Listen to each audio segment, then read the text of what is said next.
link, so that's a pain in the ass, but try to get that back out to the people. I believe we are live right now. We're working on it, everybody, so if you're on Periscope and you just found us via that Twitter link, thanks. I'm going to try to get everybody back in business now. Not entirely sure what's going on, but we should be back in business shortly.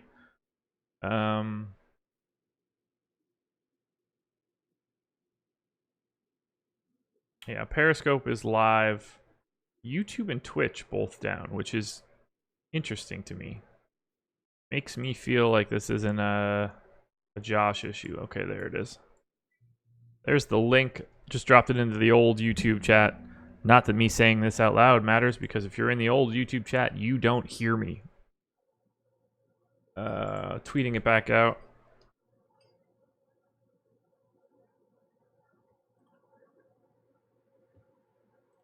There we go. All right, we're back up. Should be good to go. Don't know what's going on here. Can you hit me with those Rockies thoughts again against Quantrill? It's just, I think it's a good matchup, but not a great park for hitters. Not really favorable pricing on the Rockies. On DraftKings, they're all priced up. On FanDuel, they are still, they're cheap, but the ones that you want are expensive, with Blackman, Story, and Arenado all over 4K. On Yahoo, they, basically the same thing. 19 for Blackman, 20 for Story, 16 for Arenado is a really fair price. But it's just going to be tough for me to get there. Like, I think the hitting conditions here just really aren't ideal, but if I get to one side, I think I'd be more inclined to get to the Padres. Okay. Yeah, I'm going to have a little bit of both sides of this game, I guess. Probably more Rockies. Well, yeah, I'll probably have more Rockies than most people. I tend to do that, though. So yeah, I don't know how much I'll get here in full stacks, but I do like Manny Machado individually. If I have a ton of money, I like Tatis. I think Renfroe is a great one-off. I think Hedges is a good one-off. Like at catcher, we talked about Max Stassi being 2K and being an obvious value option just to get a body at the position. Hedges at 2,900 on DraftKings is a guy that actually gives you some power for cheap. So I think that's an appealing tournament play. Yeah, 2,900. I can't bat an eye at that. Keep it going here. Like, I'm pulling up Padres numbers against left-handed pitching right now just to see what the ISOs are, but they should be really high. Tatis is at 286, Machado's at 273. This is since 2017.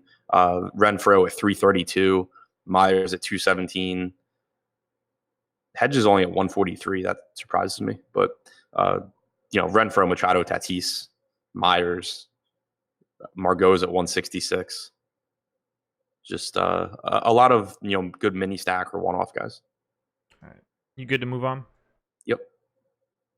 Mariners and Rays, 4.2 run implied total for the Mariners, 4.9 for the Rays, 57% chance to win for Tampa.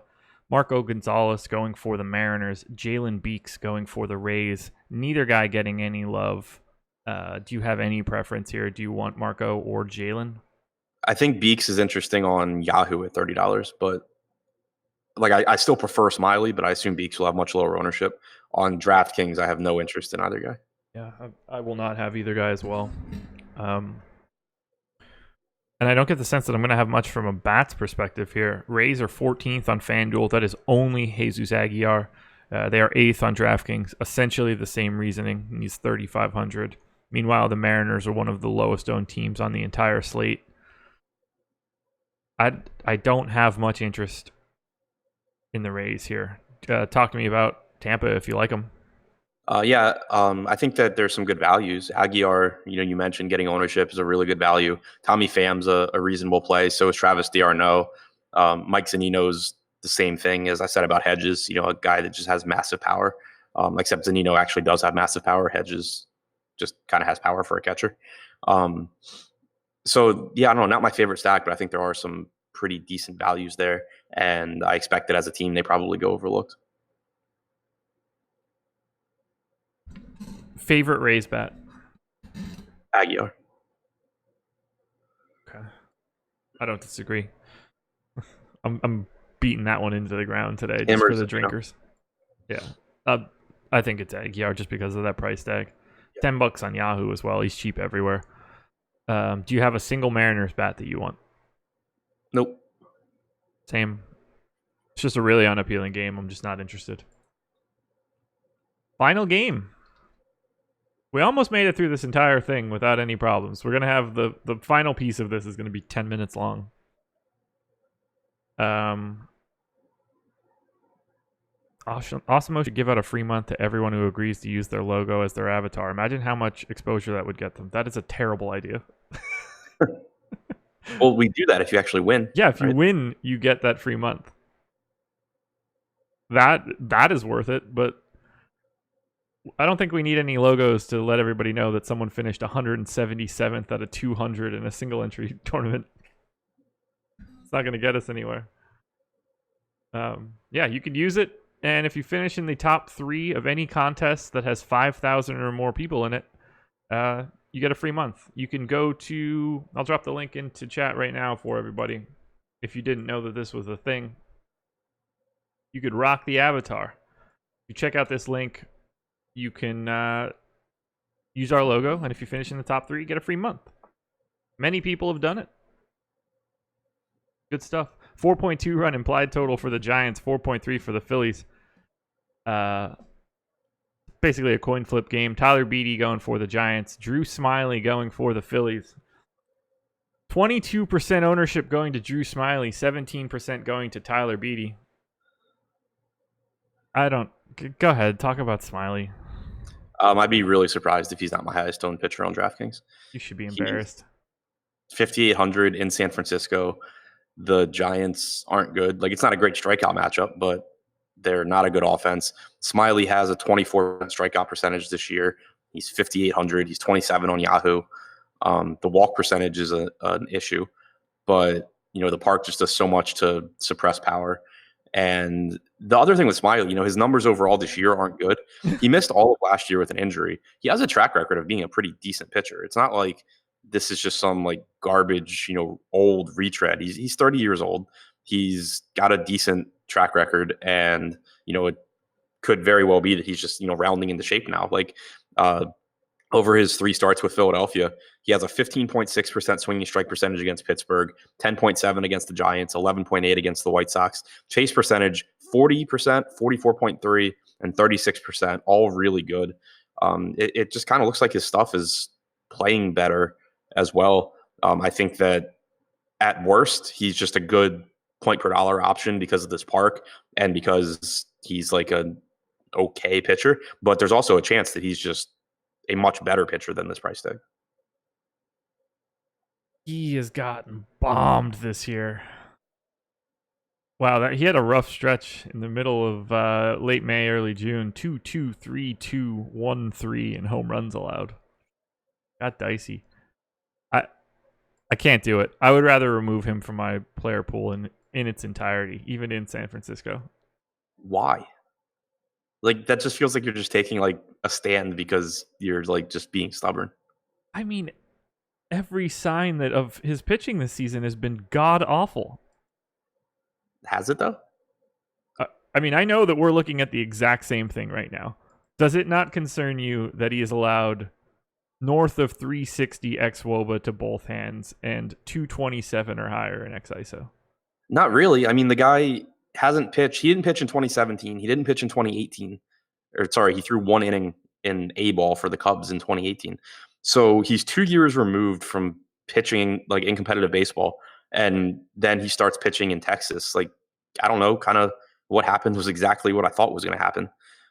For his career, though, he has, a 4.12 FIP. Like, he's just been a pretty good pitcher.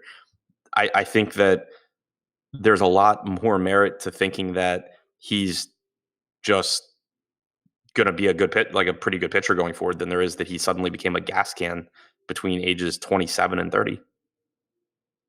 I think all of this information is showing me that it's way more likely that he is a gas can. But why? Because he's been getting bombed for the entire season and didn't play for the 2 years previous to that. I don't care if he was good in 2016. Yeah, I mean, he's just not the same guy, man. Why?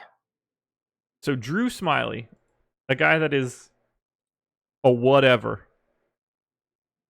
misses 2 years, comes back and gets shelled for an entire year. Not And in- I should just assume that he's half something the else? he hasn't gotten shelled in any start with Philly yet. Okay. Really? What are you, Sean V? You're taking this guy's made 12 starts this year, including 3 in Philly, and that's enough for you to just say that he's trash. Nothing else he's done in his career matters. But me pointing out that he's progressively getting better makes me Sean V. Okay, so he's got a 513 projected FIP from Steamer. It's not as if we're regressing him to anything that's remotely close to an average pitcher. That's atrocious. What is the sign of life here, aside from having a good game against the White Sox and the Giants, two of the more putrid offenses in the league? I mean, he's got a 24% strikeout percentage for the season, so pretty good strikeout numbers there. That I agree with. Plate discipline numbers have been very good over his last few starts. Granted, like you said, one was against the White Sox, one was against Chicago. The other was against Pittsburgh, where he was getting a ton of chases and swings and misses. And even if you do think he's much worse now than he was in 2016, he's 5,800 or $27 pitching against the Giants in San Francisco. So you don't have to think that he's any good at all, and he's still going to be one of the best pitching options. Is he even the best pitching option in this game? Yes. Craziness. He's facing the Giants and not the Phillies. It's true. Very true. Oh my god, I can't do it. I'd rather have Freeland. I'd rather have Beatty. He's your cash game SP2 on DraftKings. He's your cash game SP2 on Yahoo. And he'll probably be my highest owned pitcher.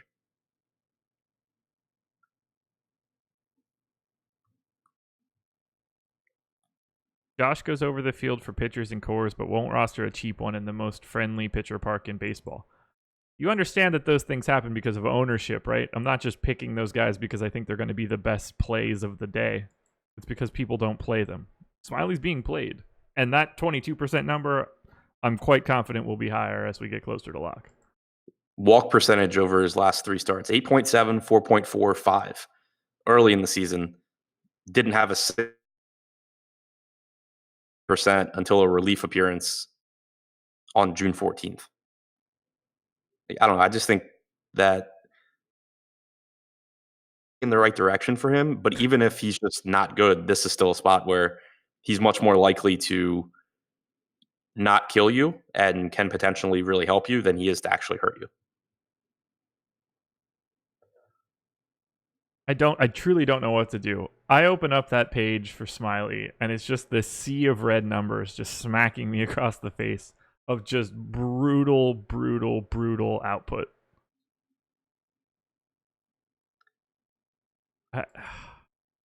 Fastball velocity's been up a bit recently too. Throwing his cutter a bunch more than he was.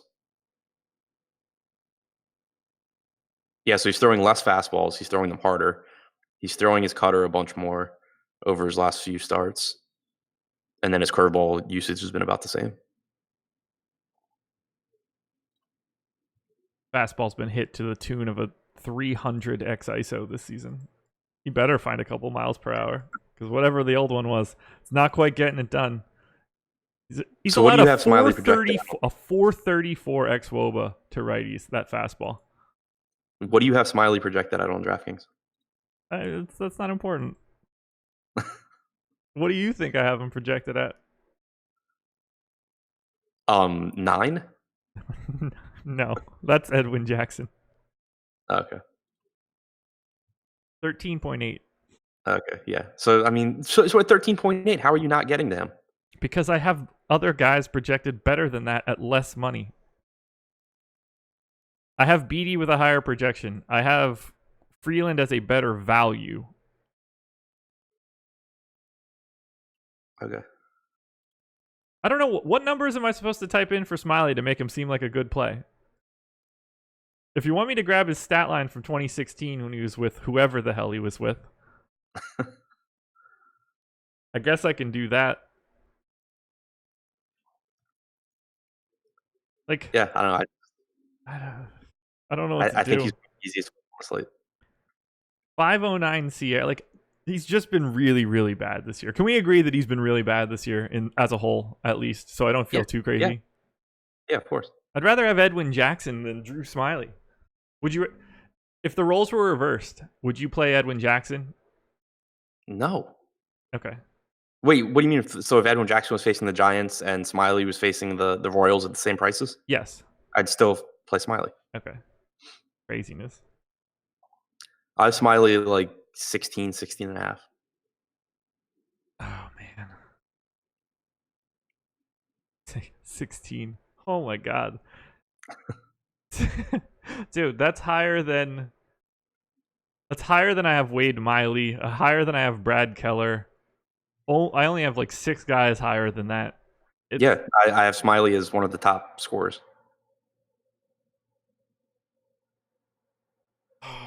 I don't even know what to say to that. I don't.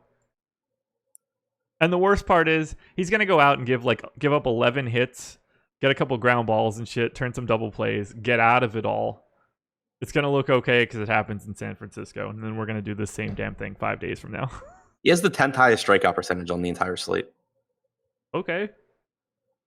And that's including all of his terrible starts. What's his xISO rank? Probably last. What's his Second xWOBA last, rank, probably. you think? Probably dead last? I mean, I would assume it's better than Jackson. It's probably close.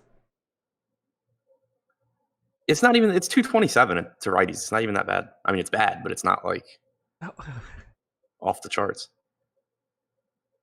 It's almost identical to Tyler Beatty's. I'm sure it is. He basically turns everybody into Jay Bruce.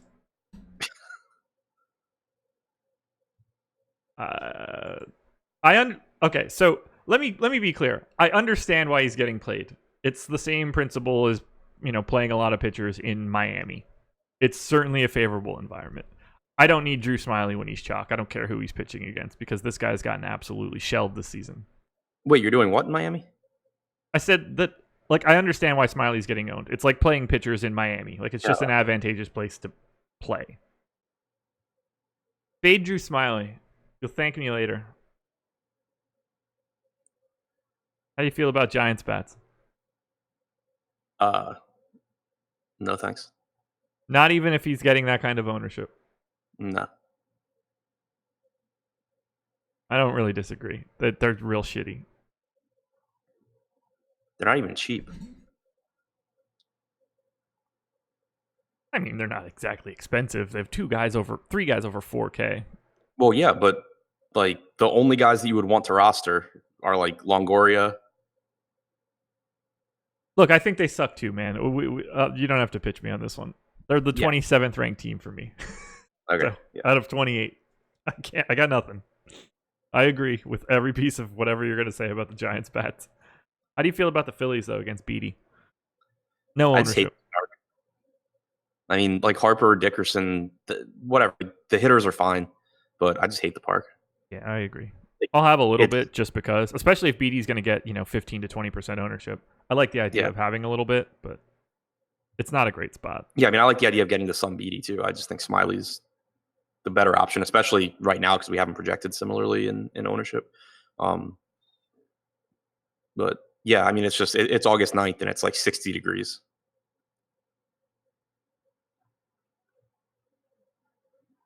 How much Smiley do you think you end up with? You said how much Smiley do I think I end up with? Yes.